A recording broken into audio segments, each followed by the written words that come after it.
Bem-vindos à 16ª edição do programa Roda Viva. Depois do programa de Natal, o programa que fizemos uma espécie de balanço do ano de 2018, das questões mais importantes que ocorreram ao longo do último ano.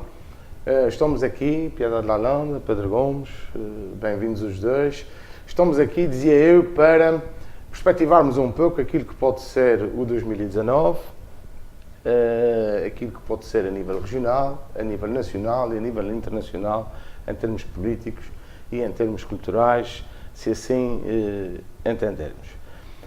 Pedro Gomes, a nível regional, obviamente que uma espécie de fracasso com a reestruturação do setor público empresarial regional, perspectiva-se para 2019 uma solução definitiva ou não? Um bom ano para todos. Eu não diria que houve uma espécie de fracasso, eu acho que houve mesmo um fracasso na parte daquilo que se tratou da reestruturação do setor público empresarial. O maior fracasso, aliás, dissemos-lo aqui, ou pelo menos disse-o eu aqui no último programa, o maior fracasso do ano foi de facto o processo de privatização da SATA, do grupo SATA e da SATA Internacional, que é um ativo importante, um ativo estratégico dos Açores, e toda a controvérsia que rodeou o processo de privatização de 49% da SATA Internacional é um fracasso político, para além de ser um fracasso económico, mas é sobretudo um fracasso político, de escolha política, de decisão política. Eu creio que o Governo tem vindo, ao longo dos anos, a anunciar sucessivas alterações no setor público empresarial. Há uma resolução, inclusive, do Governo Regional que traça diretrizes para a reestruturação do setor público empresarial, e é preciso dizer que nós, quando falamos aqui do setor público empresarial, estamos aqui a usar, ou pelo menos eu estou a usar aqui uma terminologia mais ampla, não só as 39 empresas que hoje fazem parte deste universo de empresas públicas regionais, mas também estamos a falar aqui de outras entidades que são participadas direto ou indiretamente pela região e que não têm a natureza de empresas como associações. E devo dizer que os indícios não são bons. O Governo extinguiu, porque a Assembleia aprovou um decreto legislativo regional de extinção da SPRI, a entidade que foi criada uma empresa que foi criada primeiro para fazer a reconstrução do Grupo Central numa sequência de um sismo e que depois foi servindo para várias finalidades ao longo dos anos. E a extinção deu-se do seguinte modo: os trabalhadores foram integrados na Direção Regional de Habitação, de uma maneira até muito estranha, diga-se em bom da verdade, e muito pouco segura do ponto de vista jurídico para os trabalhadores, e a dívida passa para a região, embora esta empresa já estivesse dentro do perímetro. Portanto, não há aqui de facto... Não há aumento da dívida. Não há aumento da dívida por causa disso. E depois temos uma extinção de uma entidade não empresarial, de uma associação, a Associação das Portas do Mar, que é extinta. Os trabalhadores são integrados numa nova associação criada pelo Governo Regional que engloba a velha Associação das Portas do Mar e todo o universo da Escola de Hotelaria.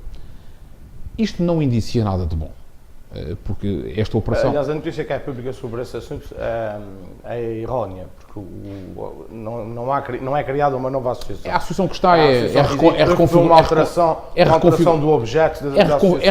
É reconfigurada e, no fundo, a associação existente é alterada e leva com todos os trabalhadores da Associação dos Portos do Mar. Parafraseando o princípio de Salina, é preciso que alguma coisa mude para que tudo fique na mesma, tal e qual, foi o que aconteceu. Isto não indicia nada de bom. E o que é verdade é que há sinais preocupantes quanto ao setor público empresarial regional. Não sinais preocupantes enunciados pelos analistas ou pelos comentadores, mas pelo Tribunal de Contas, que na análise da conta de 2017 é muito claro em relação ao setor público empresarial. E o Tribunal de Contas diz que há uma degradação do desempenho económico das empresas integradas no setor público económico. E esta degradação faz com que o Tribunal de Contas sublinhe o problema do setor público empresarial regional. Porque é bom que se perceba que estamos a falar aqui de um setor público empresarial que tem cerca de 1.500 milhões de euros de dívida total, portanto, mais de 1.500 milhões de euros de dívida total, com um agravamento em relação à conta de 2016, portanto, os dados são de 2017, e comparando com 2016. Há 8 entidades em falência técnica, isto é, em que o passivo é superior ao ativo, entre as quais se situam os hospitais, a SATA e a Lotasor, que são os números que têm os números mais relevantes. Os mais pesados. E os capitais próprios negativos destas empresas agravaram-se. Portanto, estamos numa situação de agravamento da situação financeira, agravamento da condição empresarial destas empresas, e o que é verdade é que não se percebe bem qual é a estratégia do Governo Regional em relação ao setor público empresarial.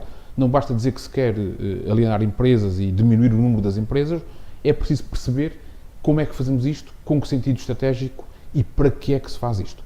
E, sobretudo, quando nós estamos aqui a falar de grandes grupos empresariais ou de setores que são essenciais para as pessoas, como a saúde ou a SATA, é preciso ter a cabeça fria e tomar decisões que o Governo Regional não tem vindo a tomar.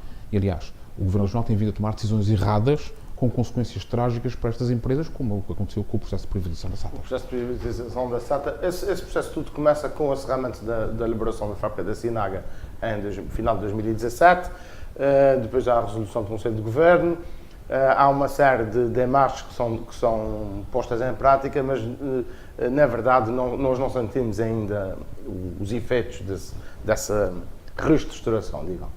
Que efeitos é que poderemos esperar em 2019?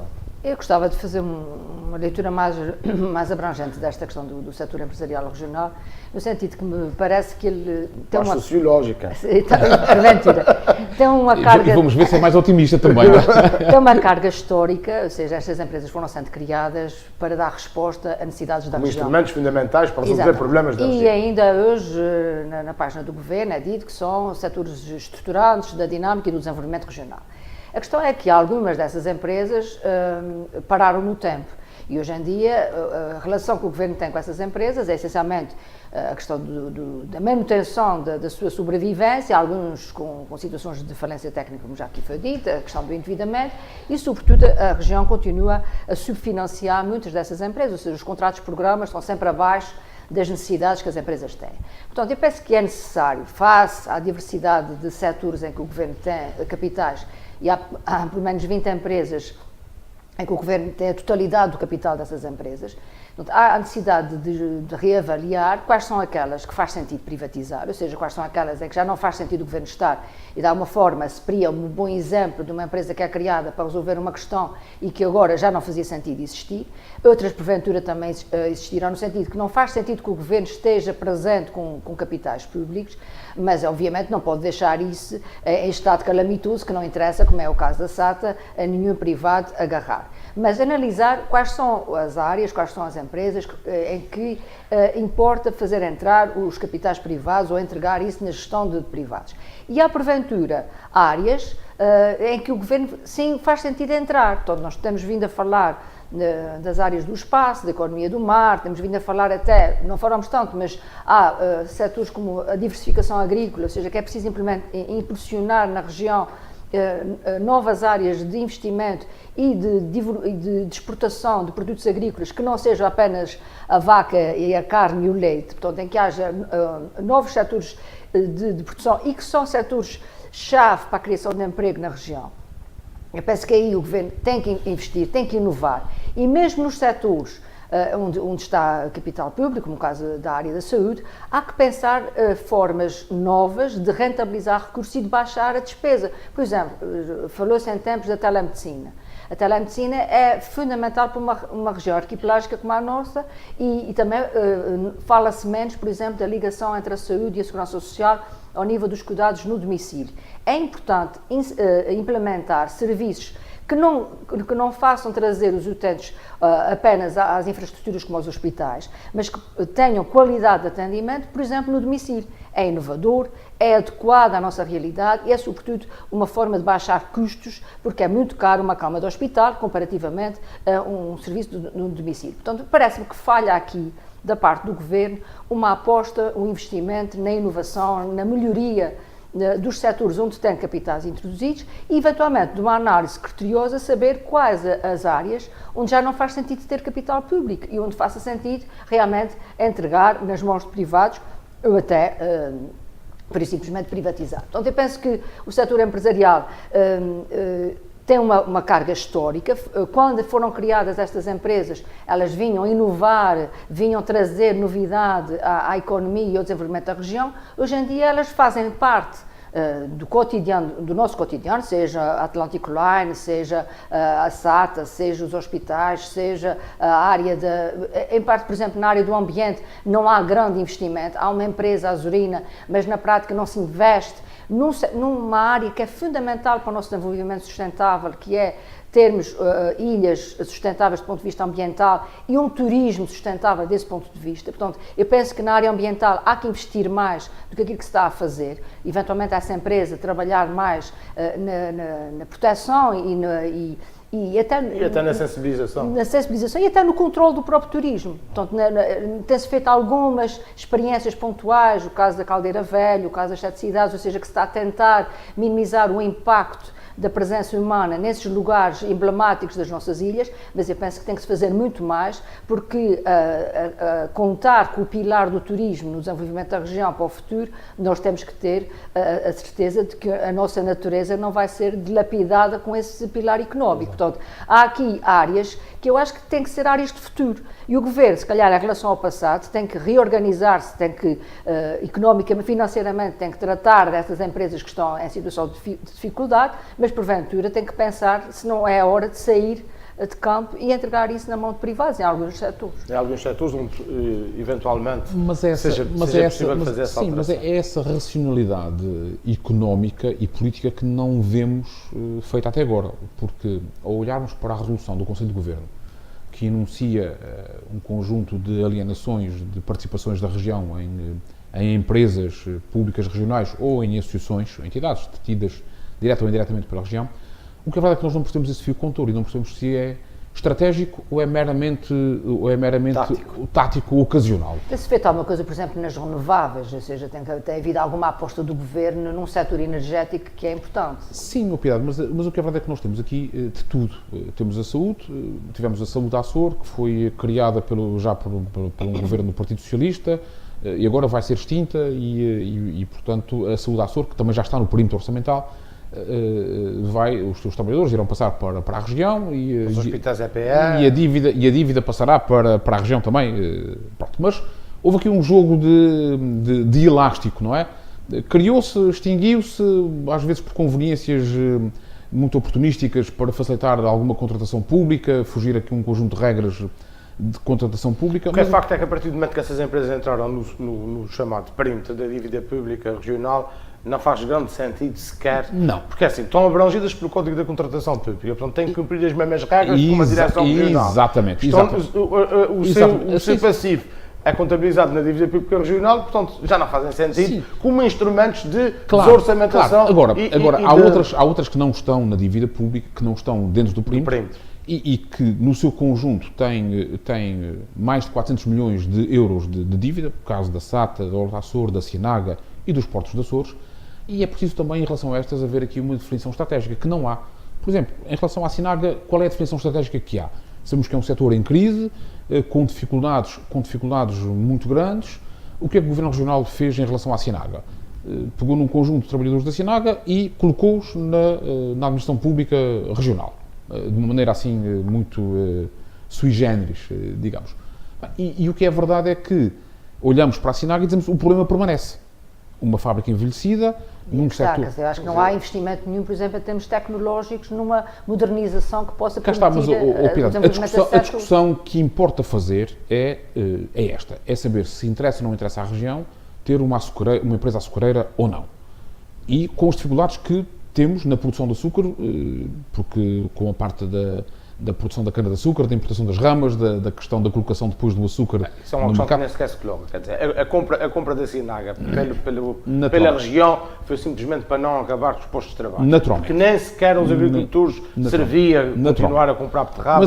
Mas justamente a discussão tem que ser feita desta maneira. Agora é preciso saber daqui para a frente o que é preciso fazer. Faz sentido a região estar, através das Ilhas de Valor, ter unidades hoteleiras que concorrem com a iniciativa privada em algumas ilhas dos Açores?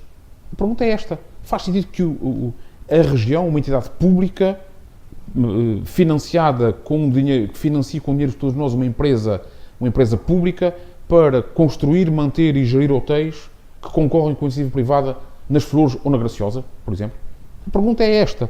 E eu não vejo, eu não vejo esta discussão feita pelo Governo Regional, mas também não vejo pela oposição. Assim, a verdade também do Estado também que podem ser importantes no arranque, na dinamização de um determinado setor que está, naturalmente, que está em baixo, a questão não é essa. A questão é saber sair de terreno. Claro. Portanto, quando esse setor está em desenvolvimento, aliás, a região fez, por exemplo, um apoio à entrada de privados no setor da segurança social, da solidariedade social, portanto, ou seja, com apoio à criação de lares privados, a creches, etc. Mas tem que sair de terreno quando essas entidades privadas estão já em velocidade quase de cruzeiro, não digo ainda velocidade de cruzeiro. Concede o apoio para as infraestruturas, concede o apoio para o financiamento e manda de uma maneira perversa e errada.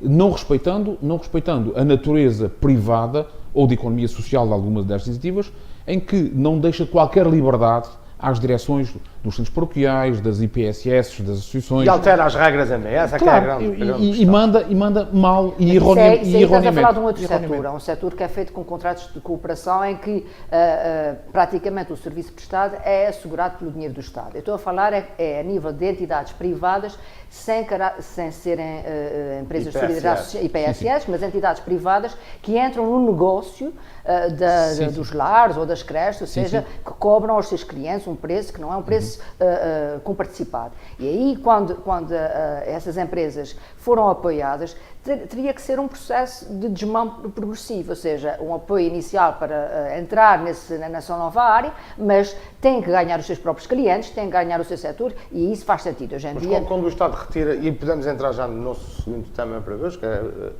é denominada estratégia de combate à pobreza, que tem muito a ver também com isso, até porque os números da pobreza marcam o ano de 2018 nos Açores, tragicamente, 30% da população dos Açores, 31,7% da população dos Açores a entrar nesta condição menos digna da humanidade, e podemos ir por aí. Quando o Estado incentiva, o Estado-região nesse caso incentiva a construção e a viabilização de projetos desses, retirando depois do apoio aos mais fracos, algum desse apoio, também não está a contribuir para as desigualdades. Quando se constroem lares para quem pode pagar, em vez de se estar a investir nos cuidados daqueles que precisam mais, daqueles que às vezes até estão em casa de familiares que não recebem qualquer tipo de apoio.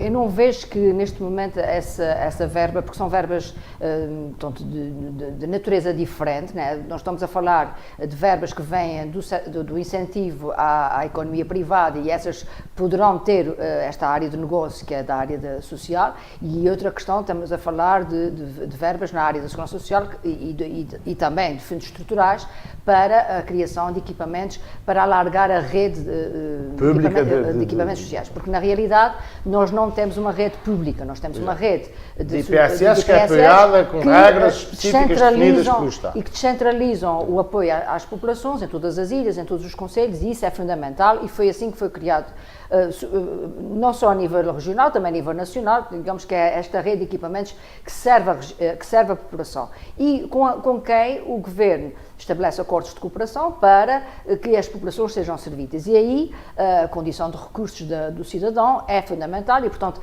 as populações mais favorecidas não têm propriamente acesso, ou não terão tanto acesso a esses equipamentos, eles existem essencialmente para a população mais desfavorecida. Agora estamos a falar de uma outra área, que é a área propriamente privada, em que há também um nicho de mercado para essa população. Portanto, a questão da pobreza é realmente envergonha-nos, o termo acho que certo é esse, envergonha-nos saber que há 31,7% da população açoriana que está abaixo do limiar da pobreza. O limiar da pobreza é um critério financeiro que neste momento ronda 5.600 euros ano, 5.610 euros ano, e que foi aumentado desde 2014, porque entre 2009 e 2014 ele baixou este teto de limiar da pobreza, o que fez que artificialmente se pudesse pensar que havia menos pobres. Pronto, não, na realidade não havia menos pobres, era um critério mais baixo do que era o limiar da pobreza. E isto significa que só nos pode fazer... Aliás, houve um congelamento do critério, que é uma coisa fantástica. Exato. O nível de vida aumentou, mas houve um congelamento do critério. Foi. Quando se ajusta depois dá esses números, claro. Não, que estes é que são os verdadeiros. Isto foi uma estratégia do Governo Nacional no tempo da Troika, para poder, porque é com base neste limiar da pobreza e com base no chamado indexação dos apoios sociais, que se atribuem depois como o rendimento mensual de inserção, o subsídio de desemprego, o abono de família, etc. E, portanto, tendo um valor mais baixo, também os apoios eram mais baixos e, portanto, o Governo também pôde aí economizar algum dinheiro nos apoios sociais. Revalorizando este limiar da pobreza, portanto, ou seja, aproximando níveis mais dignos de sobrevivência das famílias, é óbvio que se não houve um aumento, por exemplo, do emprego dessas populações mais desfavorecidas, é evidente que nós estamos aqui perante uma situação de dificuldade que na região deu um salto positivo, quando a nível nacional houve um abaixamento da taxa de pobreza a nível nacional. Anda nos 17%. Exatamente. Portanto, ou seja, estamos quase no dobro da taxa nacional e isso é extremamente incómodo. A taxa nacional é essa, que já é bastante elevada se compararmos com os nossos parceiros da União Europeia. Portanto, há aqui déficits a nível do emprego e, portanto, estamos a falar de emprego de populações com baixa escolarização, isso é um facto. Mas por isso é que há setores estratégicos que podem captar esta população, seja na área da pesca, seja na área da agricultura, mas com qualificação. Não estamos a falar de voltarmos ao passado, mas entrarmos no setor agrícola e entrarmos no setor pescatório de uma forma diferente, de uma forma de fazer, digamos, um upgrade em relação àquilo que eram esses setores do passado. E isso não está sendo feito. E outro aspecto aqui importante também tem a ver com esta visão da ocupação das pessoas e não do emprego. Há muitos programas de ocupação e até de alguma formação, mas que muitas vezes são pouco realistas. E consequentes. E vou dar um exemplo, quer dizer, quando se coloca uma pessoa que é beneficiária do rendimento social de inserção, que nunca trabalhou e que vai ganhar hábitos de trabalho, e isso é positivo, a ser auxiliar, digamos assim, escolar, num estabelecimento escolar, durante 6 meses, num tempo de 4 horas diárias, ela vai, porventura, ganhar gosto por trabalhar e por... Autoestima, mas ela está... Mas não adquire competência. Não é isso, ela está completamente impossibilitada de vir a concorrer para aquele posto de trabalho no futuro, porque ela não tem os níveis de escolaridade adequados, ela não tem possibilidade na função pública de passar à frente de outras pessoas que têm qualificações superiores, ou seja, é entregar um rebuçado e depois tirar-lhe a seguir. Claro que há o ganho dos hábitos de trabalho, da disciplina, etc. Mas tem que haver continuidade a isso. Não se pode estar a colocar pessoas no mercado de trabalho a fazer experiências, a ocupá-las, né, nesse sentido, e depois não haver uma consequência lógica de fazê-las realmente entrar no mercado de trabalho. E eu acho que esse nível faz perder com que essas famílias depois voltam outra vez a ficar numa situação de carência. Pedro Gomes, quais são os argumentos que Vasco Cordeiro vai utilizar para justificar que não é responsável por esse número, nestes 31,7%, e que a sua estratégia de combate à pobreza vai, de futuro, resolver este problema? Bem, eu quase que me atrevi a dizer que Vasco Cordeiro pode sempre culpar os 20 anos de governação do PSD e atirar também umas culpas para a Troika, que é sempre a desculpa útil nestas coisas. Agora, com um tom mais sério, eu não sei bem que argumentos é que Vasco Cordeiro pode usar. Agora, eu acho que estes números refletem bem a dimensão trágica da economia açoriana, porque não há combate à pobreza se não houver sucesso económico, se não houver desenvolvimento económico.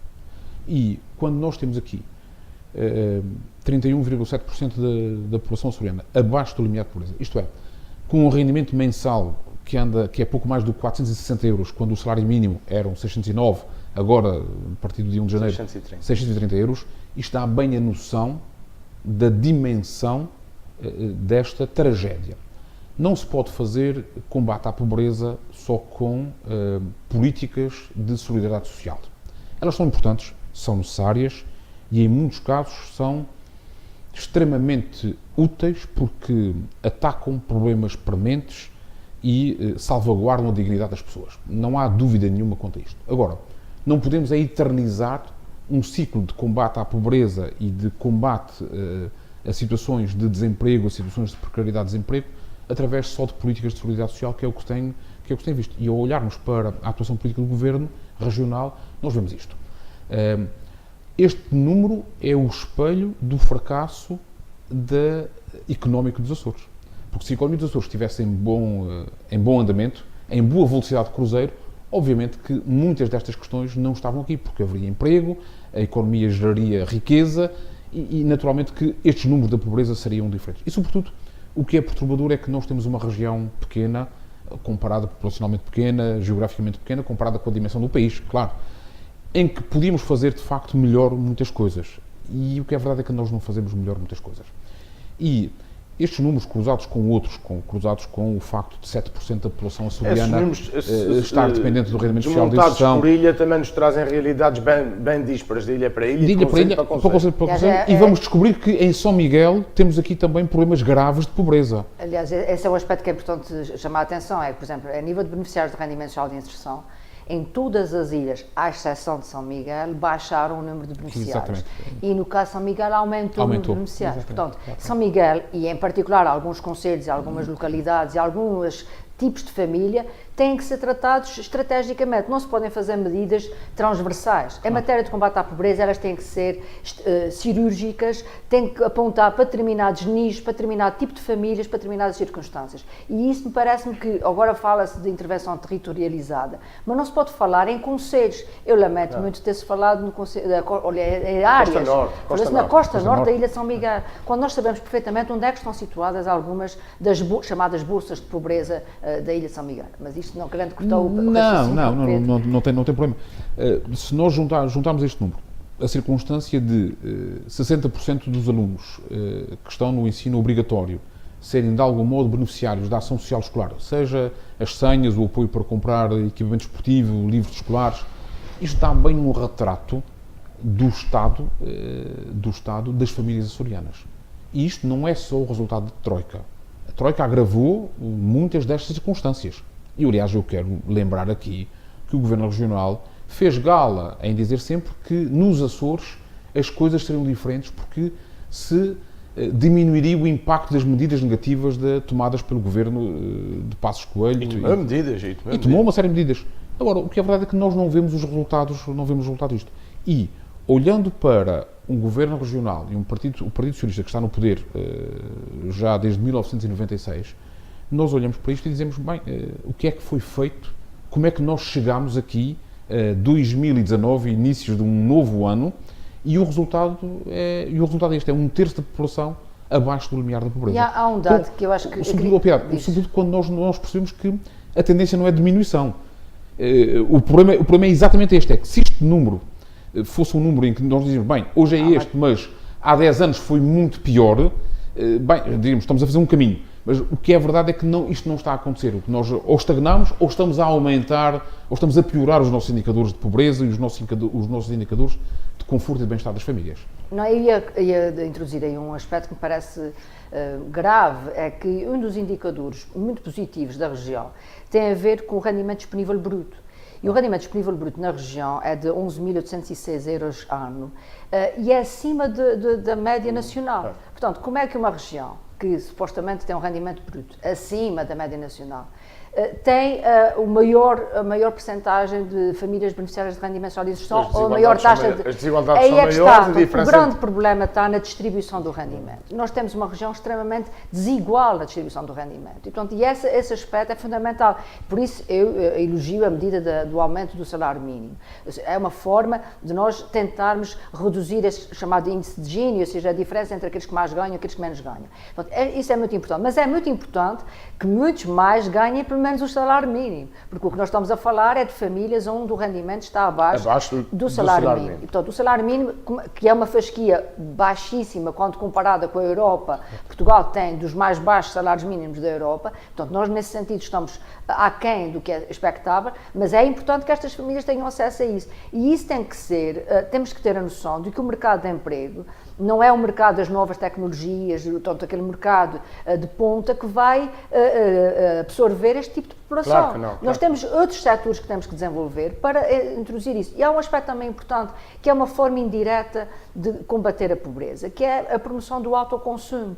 As pessoas também podem ter rendimentos através do autoconsumo, ou seja, a tal produção hortícola familiar, a tal produção agrícola, ou seja, quem consegue introduzir baixar o nível da sua despesa. Esse é um aspecto importante, que também é um fator para a pobreza da região, que é o sobreendividamento. Aliás, já há um número importante da DEC que nos diz que em 2017, penso que em 2017 ou 2018, 96% do rendimento das famílias portuguesas foi gasto em consumo. Portanto, as famílias portuguesas poupam muito pouco. Claro que as famílias com muito poucos rendimentos têm muito poucas hipóteses de poupar. Mas se aquilo que têm é gasto num consumo que não é adequado, ou seja, há uma má gestão do próprio rendimento. Nos Açores ele nunca é adequado, até porque esse consumo representa importações. Não, e é tal história, quando se analisa a questão das compras, por exemplo, que deviam ser excepcionais e que são repetidas, portanto, um sobreendividamento das famílias em bens que não são de primeira necessidade, mas que muitas vezes fazem com que elas percam o equilíbrio das suas finanças. É importante a literacia económica, as pessoas serem capazes de, com aquilo que têm, terem a melhor qualidade de vida possível. Não lhes retirar, toda a gente é livre de adquirir o que muito bem entende, não se trata de cercear a liberdade de ninguém, mas de introduzir alguma racionalidade na forma como as pessoas fazem a gestão das suas finanças. E essa literacia para o consumo parece-me fundamental também no combate à pobreza. Não é só aumentar os níveis de escolaridade, aumentar a empregabilidade das famílias mais pobres, aumentar as condições de habitação, aumentar a acessibilidade dos transportes gratuitos, por exemplo, essa questão do passo social pode ser muito importante, reduzir as despesas de transporte para facilitar o acesso ao mercado de emprego, mas também temos que trabalhar ao nível das competências das famílias para gerir melhor os seus recursos, aquilo que têm. As novas lideranças do PSD vão ter um desafio neste ano de 2019, logo com as eleições europeias e depois com as eleições para a Assembleia da República. Aqui na região, com a liderança de Alexandre Gaudêncio, essa questão da pobreza pode ser um dos campos onde se degladiarão o líder da oposição, ou pertence líder da oposição e o Presidente do Governo Regional. Com certeza que sim, porque naturalmente que a questão da pobreza e do combate à pobreza estará na primeira linha da preocupação do Presidente do maior partido da oposição e naturalmente que este será um tema de campanha, embora as eleições deste ano sejam eleições para o Parlamento Europeu e eleições legislativas para a Assembleia da República. Enfim, depois temos em setembro as eleições para a Madeira, para a Assembleia Legislativa da Madeira.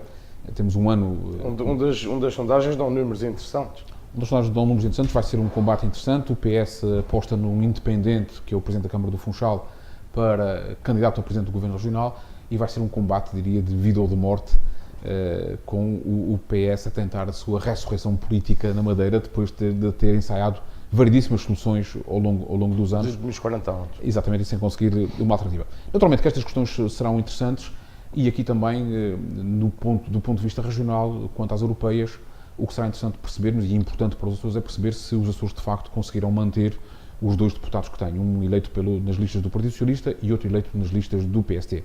Tem sido esta a tradição ao longo dos anos, enfim, com algumas hesitações. Até agora o PST foi o único partido que conseguiu sempre ter um deputado no Parlamento Europeu eleito pelos Açores. O PS teve aqui algumas dificuldades num passado, direi mesmo já, mais longínquo, mas tem sido uma constante da vida política. O PSD tem tido, salvo erro, e corrijo-me se estiver errado, o número 5 da lista nacional O número tem variado. A deputada Sofia Ribeiro foi em número 3 da lista nas últimas eleições, há 5 anos atrás. Tem havido aqui algumas oscilações, mas os Açores e a Madeira têm mantido sempre deputados. Mas isso é uma questão de género, digamos. Mas independentemente disso, o que é verdade é que os Açores têm conseguido manter, com os dois grandes partidos, 2 deputados. Isso é extremamente importante, porque há questões extraordinariamente sensíveis para a vida regional, para a economia dos Açores, que são discutidas no Parlamento Europeu, e é muito importante nós mantermos 2 vozes ativas, informadas e influentes no Parlamento Europeu. Tem-se visto isto ao longo dos anos, independentemente das opções partidárias, era essencial que tanto Vasco Cordeiro como Alexandre Gaudêncio pudessem conseguir, junto dos líderes nacionais do PSD e do PS, a inclusão em lugar elegível de deputados ao Parlamento Europeu. E para as eleições para a Assembleia da República, o que é que se pode esperar? Naturalmente que vamos... É verdade que ainda estamos um bocado longe, estamos e muito, que estamos o muito PSD provavelmente vai ter que passar por um processo interno estamos muito longe. grande. Se em relação ao PS não haverá dúvidas, certamente. Estamos muito longe, a equação é relativamente simples. Os Açores são um círculo eleitoral de 5 deputados, tem sido sempre 3 deputados para um partido, 2 deputados para outro. O partido vencedor tem 3. Houve uma exceção de 4-1 a favor do PSD, mas foi de facto a única vez que... Aquela grande maioria de Cavaco Silva, e não se repetiu essa circunstância. Nada faz prever que essa circunstância se possa repetir e, naturalmente, também que... E pode-se inverter. O resultado dos Açores... Com a cabeça de lista como Carlos César à frente do Partido Socialista. Poderá oscilar em função também daquilo que vai acontecer no plano nacional e da situação económica. Essa é a questão que vai determinar em grande medida o resultado eleitoral no plano nacional. Estamos a falar das eleições legislativas para a Assembleia da República, no plano nacional e também dos Açores. Carlos César será, direi, inevitavelmente o cabeça de lista do PS. O PSD ainda não tomou nenhuma decisão quanto a essa matéria. O PS também ainda não tomou formalmente, mas é muito provável que Carlos César seja cabeça de lista. Do lado do PSD não... É o nosso papel de Zandinga aqui. De tentar perceber, mas o que é verdade é que o cenário, direi que o cenário será o partido vencedor nos Açores, no círculo eleitoral dos Açores, terá 3 deputados e o partido que ficar em segundo lugar terá 2 deputados. Não vejo aqui que fenómenos como a Aliança possam ter sucesso eleitoral, ou pelo menos dimensão eleitoral para aspirarem a um lugar, e não creio que nenhum outro partido dos mais pequenos possa aspirar a eleger um deputado. Piedade, são dois desafios para o Rui Rio e para Alexandre Gaudense no próximo ano. O que é que se pode esperar desse PSD que se mostra renovado e diferente? Normalmente, depois das eleições os líderes têm por hábito dizer cada ato eleitoral deve ser comparado com um ato eleitoral idêntico, então não se devem fazer comparações de atos eleitorais, resultados eleitorais em eleições diferentes. Mas há termómetros. E a CDU tem sempre vitórias, qualquer que seja o resultado. Mas eu acho que é isso, mas eu acho que quer as eleições europeias, quer as eleições para a Assembleia da República vão ser termómetros para o PSD e para o PS a nível regional.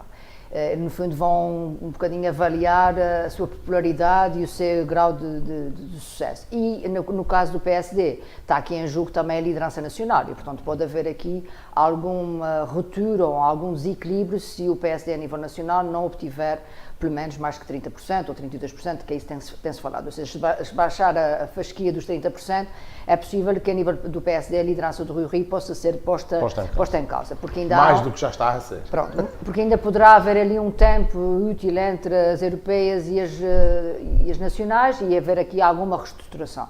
Portanto, é sem dúvida um barómetro, um termómetro as europeias. No caso do PSD, já ouvi aventar a possibilidade do Dr. João Bosco da Mota Amaral ser candidato pelo PSD a nível nacional, ou seja, cabeça de lista, porque, sem dúvida que a nível nacional, alguns partidos começam a apresentar figuras com algum peso político que poderão captar votos à esquerda e à direita, portanto, que é o caso do candidato da Aliança. Senadores. Exatamente, o caso do candidato da Aliança, que é atualmente assessor do Presidente da República e que é uma figura que não tem filiação partidária, é um professor universitário, esteve ligado ao Parlamento Europeu, na delegação em Portugal, e portanto é uma pessoa que tem alguns pergaminhos para esta eleição e poderá eventualmente cativar algum eleitorado. A gente não se pode esquecer que nas últimas europeias o Marinho Pinto, que acho que se voltar a candidatar-se não vai ter grande sucesso, mas que teve sucesso há 5 anos atrás e consegui 2 lugares a nível do Parlamento Europeu. Portanto, pode sempre aparecer estes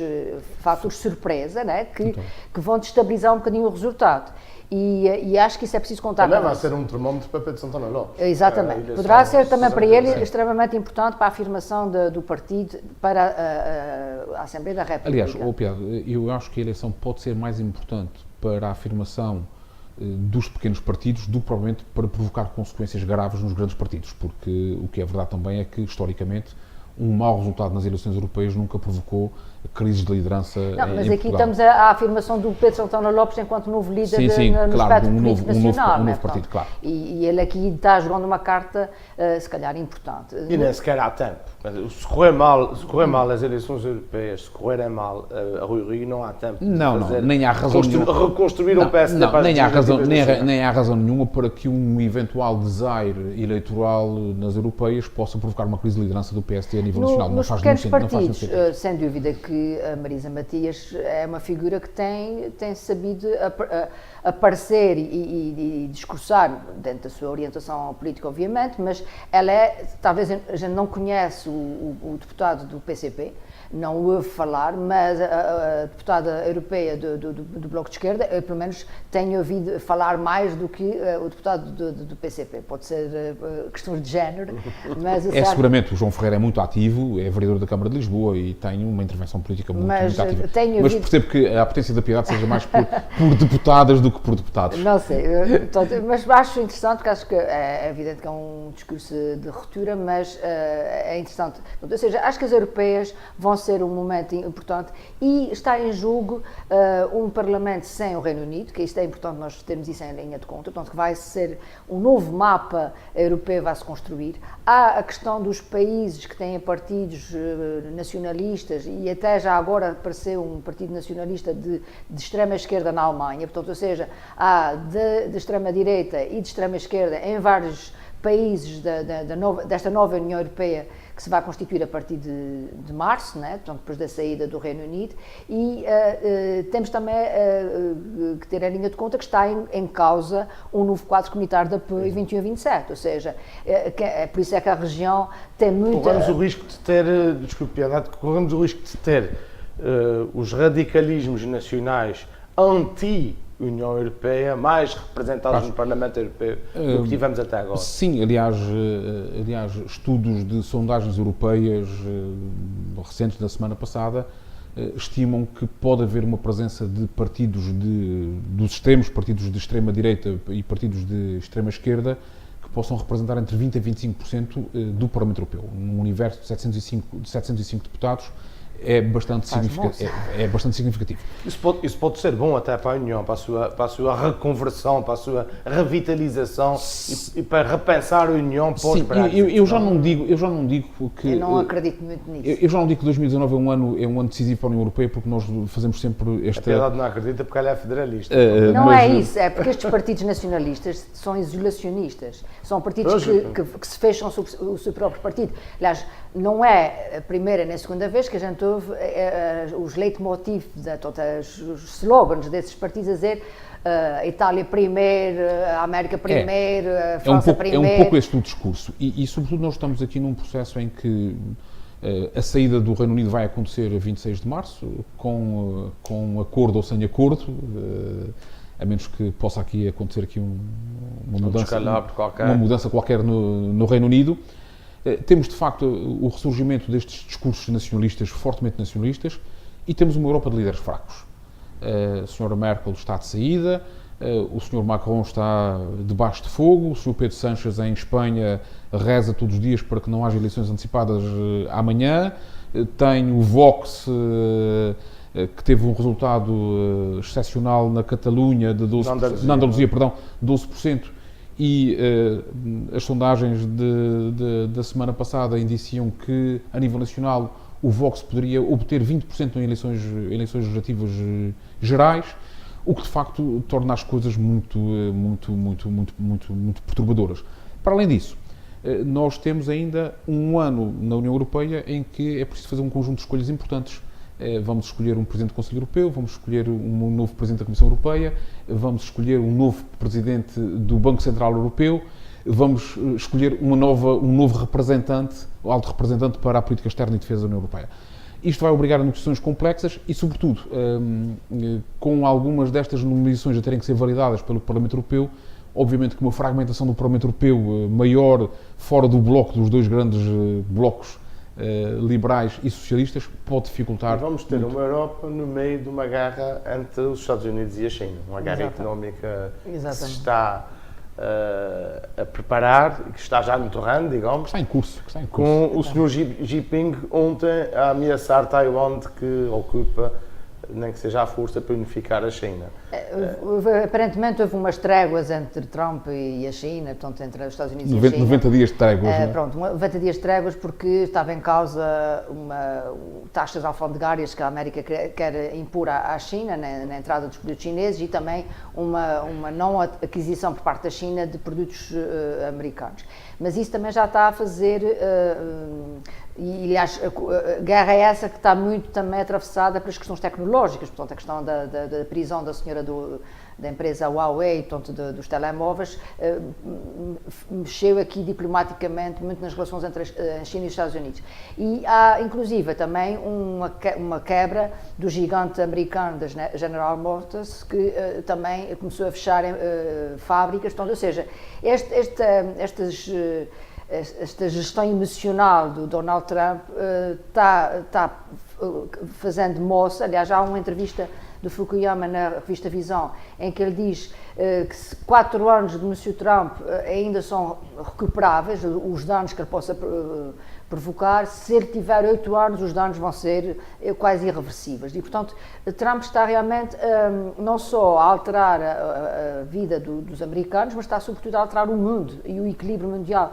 E é algo que foi conseguido com muito esforço a partir da Segunda Guerra Mundial, em termos de paz mundial, em termos de ordem mundial, em termos de defesa do ambiente, em termos de defesa dos mais desfavorecidos. Ou seja, há uma série de interesses e de organizações, né, das Nações Unidas, que defendem este equilíbrio mundial, e a América está a tentar pôr pedras na engrenagem e a destabilizar essa ordem mundial.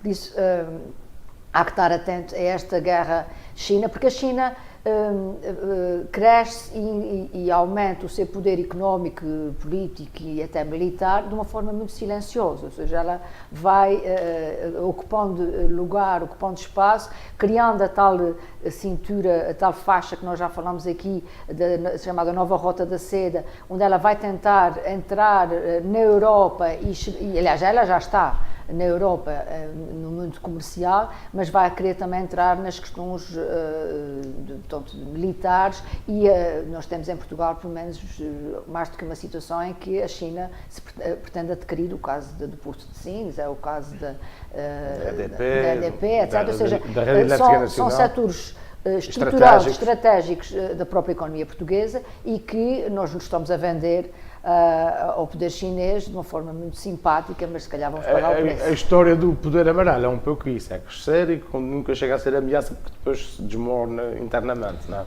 Sim, a questão da China não é só económica, o domínio da China não é económica, a economia está ao serviço da política, está ao serviço de uma estratégia política e a China quer ser um grande ator político internacional, dominando economicamente, intervindo politicamente, criando instituições de nível internacional como o Banco... Ainda não interviu militarmente, mas as ameaças de ontem de Xi Jinping... podem dar um sinal de que a China está disponível para fazer uma intervenção militar para reconquistar, no caso, Taiwan, e obviamente que isto é perturbador também no quadro internacional, porque é um quadro de mudança, um quadro de incerteza face à conduta de Donald Trump, que agora também vai ter um ano difícil, eu direi mesmo que vai ter um anos horríbilis, porque quinta-feira, 3 de janeiro, toma posse o novo Congresso norte-americano, há uma maioria democrata na Câmara dos Representantes e o sistema de checks and balances vai ter aqui uma nova interpretação, porque os republicanos perderam a maioria nas duas câmaras, reforçaram o peso político no Senado. E tem aquela investigação da questão da intervenção de Moscou na... Exatamente, aliás, há várias investigações, há a investigação sobre a intervenção de Moscou nas eleições americanas, há investigações sobre os dados fiscais do Presidente Trump, que não apresentou as suas declarações fiscais dos últimos 10 anos, e os democratas querem obrigar o Presidente e outros altos dirigentes americanos a mostrarem as suas declarações fiscais. Eu acho que vamos ter um ano de luta política acesa. Estamos num momento em que há um shutdown do governo americano com um braço de ferro entre o Presidente Trump e o Congresso, porque o Congresso não quer aprovar os 5 mil milhões necessários para a construção do muro com o México. E temos o pano de fundo de uma guerra comercial com a China, que não é uma guerra comercial, que é uma guerra política, é uma guerra de domínio estratégico a nível internacional. Aliás, queria só recordar como nota de reflexão final, o general Ben Hodges, que foi o comandante das forças militares na Europa e que saiu do posto há pouco tempo atrás, vaticinava que dentro de 15 anos os Estados Unidos estarão em guerra com a China. Eu espero que este cenário não se concretize, mas o que é verdade é que isto diz muito das percepções que há sobre a vocação imperial da China, que se espelha na guerra comercial com os Estados Unidos, mas que se espelha também no domínio um pouco por todo o mundo. A partir de hoje, aqui, todas as semanas, no Roda Viva, cada um de nós vai trazer uma sugestão de leitura para os nossos telespectadores. Esta semana, calha ao Pedro Gomes apresentar a sua sugestão de leitura. A minha sugestão de leitura não é um livro novo. Aliás, faz este ano de 2019 25 anos que Raul Brandão visitou os Açores, começou a sua visita em 1924. É um diário de viagem sobre os Açores, um livro belíssimo para percebermos a diversidade açoriana. É uma edição de uma editora açoriana, da livraria Solmar, Artes e Letras, e neste livro Raul Brandão diz que percebeu que aquilo que as ilhas têm de mais belo é justamente a ilha em frente. Eu acho que vale a pena voltarmos a ler Raul Brandão nesta edição. A minha é uma edição já mais gasta, porque já é mais antiga. Mas foi reeditada agora também. Mas foi reeditada nova. Há uma edição nova, é uma edição bonita, muito elegante, com um belo prefácio do professor Machado Pires, e acho que é uma excelente leitura para voltarmos a viajar pelos Açores na literatura. E assim chega ao fim esse 16º Roda Viva, o primeiro de 2019. Não tivemos tempo para abordar o discurso e os recadinhos de Marcelo Rebelo de Sousa à nação, mas certamente vamos ter a oportunidade para a semana de o fazer. Até lá, um bom ano e haja saúde.